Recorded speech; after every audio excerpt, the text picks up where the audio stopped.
दोस्तों, अभाज्य गुणनखंड विधि से घनमूल निकालना सीखेंगे। तो एक सवाल लेते हैं। सवाल है क्यूब रूट 27,000। ये 27,000 के ऊपर क्यूब रूट लगा है, मतलब 27,000 का घनमूल निकालना है। तो सबसे पहले क्या करेंगे कि इस 27,000 को ला करके यहाँ पे लिख देंगे, और ये एक लाइन और ये एक लाइन बना हुआ है। अब इस 27,000 को सबसे छोटी अभाज्य संख्या से भाग देना शुरू करेंगे। सबसे पहला काम यही करेंगे। तो सबसे छोटी अभाज्य संख्या कौन सी होती है? 2। तो 2 से इसको भाग देंगे। तो भाग देंगे तो 2 एकम 2, 2 तिहाई 6, फिर 2 पंचे 10, 0 और 0। जब कहीं भाग देंगे तो इतना आपको मिलेगा भागफल के रूप में। फिर ऐसे कर देंगे।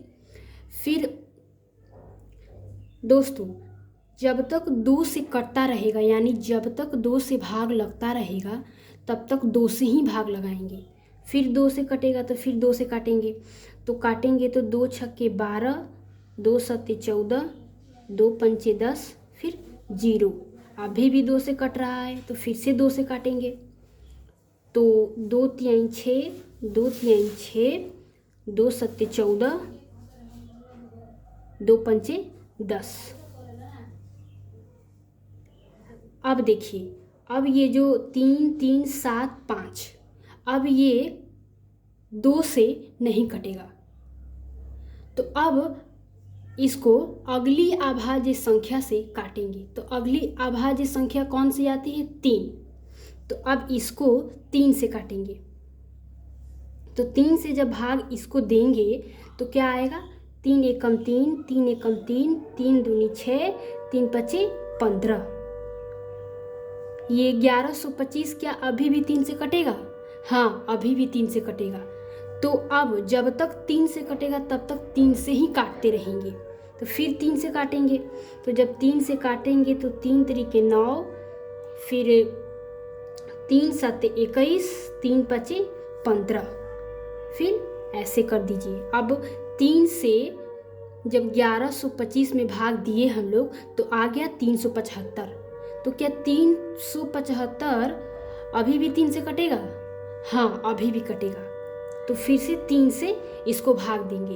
तो 3 से भाग देंगे तो क्या आएगा? 3 एकम 3, 3 दूनी 6, 3 पचे 15।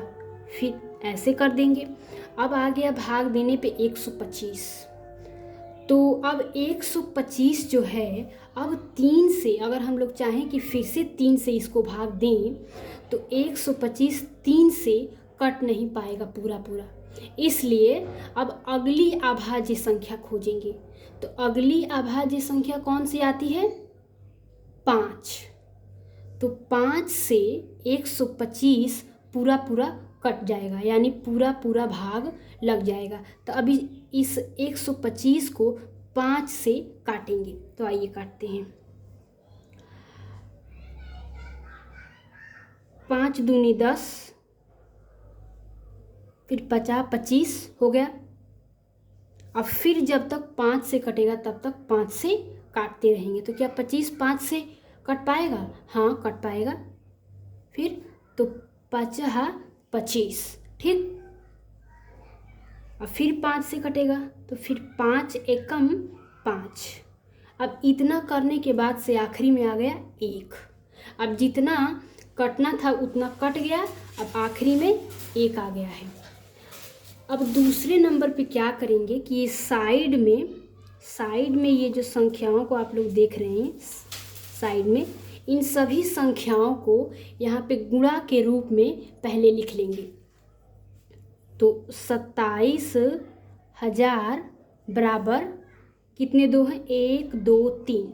तो 2 गुणे 2 गुणे के रूप में लिख लिया। फिर 3 कितने हैं? 1 2 3। तो इनको भी गुणे के रूप में लिख लेंगे। फिर 5 कितने हैं? 1 2 3। तो इनको भी गुणे के रूप में लिख लेंगे। अब निकालना है इसका घनमूल। तो घनमूल निकालने के लिए ये जितनी सारी संख्याओं को गुणा के रूप में आप लोग देख रहे हैं, तो इसमें समान संख्याओं का समूह बनाएंगे। एक ऐसा समूह बनाएंगे जिसमें 3 संख्याएं हो और समान हो। तो ये देखिए, ये इसमें 3 ठो 2 है, 1 2 3, 3 संख्या भी है और तीनों संख्याएं समान भी हैं। ये भी 2, ये भी 2, ये भी 2, ये एक समूह बन गया। अब दूसरा समूह खोजेंगे। तो दूसरा समूह ये है, इसमें 3 समान संख्याएं भी हैं और 3 संख्या भी है और एक समूह भी है। 1 2 3 संख्याएं हो गई और ये भी 3, ये भी 3, ये भी 3 समान भी है। फिर अब तीसरा समूह खोजेंगे। तो तीसरा समूह 5 5 5 का मिल रहा है। ये भी 5, ये भी 5 और ये भी 5 और 3 संख्याएं भी हैं और समान भी है, इसलिए ये एक समूह बन गया और ये एक समूह और ये एक समूह। ठीक, अब इन तीनों समूहों में से एक एक संख्या हम लोग निकाल लेंगे। इस समूह में से एक 2 को निकाल लेंगे, इस समूह में से एक 3 को निकाल लेंगे, इस समूह में से एक 5 को निकाल लेंगे। ठीक, अब जो संख्याएं हम लोग समूहों में से निकाले हैं, अब इनको गुणा के रूप में लिख लेंगे और इनका कर देंगे गुणा। तो 2 3 6 और 6 पंचे 30। तो गुणा करने पे क्या आ गया 30, यानी यही 30 इस 27,000 का घनमूल हो जाएगा। तो इसको ऐसे लिख लीजिए, 27,000 का घनमूल निकालना था तो बराबर 30 हो जाएगा। यही हो जाएगा आंसर। दोस्तों, अब बारी आ गई स्वयं को जांचने की। यहाँ पर एक सवाल है, क्यूब रूट 1000। इसको आप लोग करिएगा और इसका आंसर कमेंट बॉक्स में भेजिएगा और ख़ुद को जांचिएगा।